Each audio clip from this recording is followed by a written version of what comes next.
So hello everyone. Today I am going to teach you the concept of tachyphylaxis.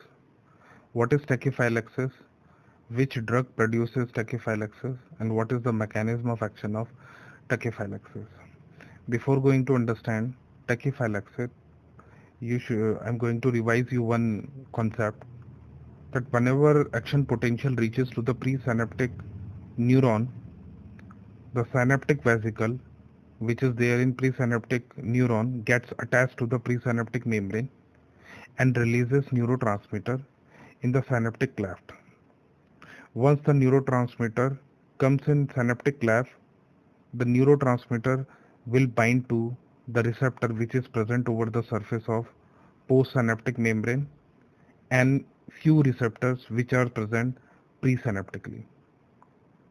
So after performing their action, the remnant neurotransmitter or those neurotransmitter which have not performed their action will go back to the presynaptic neuron with the help of a transporter, that is a reuptake transporter. Okay, this is how neurotransmitter perform their action. So let's come back to the tachyphylaxis. To understand tachyphylaxis, you should remember 3 points. First point is repeated administration of the drug. Second point is short interval of time. And third point is depletion of neurotransmitter. So what is the definition of tachyphylaxis? Repeated administration of the drug at shorter interval of time leads to depletion of neurotransmitter. So how can we understand this concept with the help of graph? Now let's see.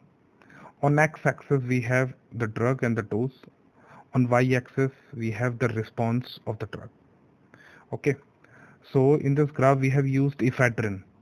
Okay, so same drug and same dose. The dose is 200 microgram per kg is used in this graph. So when you inject ephedrine, firstly the maximum response will be seen. Okay, as the repeated administration is there in the definition of tachyphylaxis, you have to give ephedrine again at the same dose. You will see the response which are producing is not maximum, it is submaximal. Okay, then subsequently you are giving the same drug, same dose, okay, at shorter interval of time, due to which the response which you are seeing is declining. Subsequently the response is decreasing.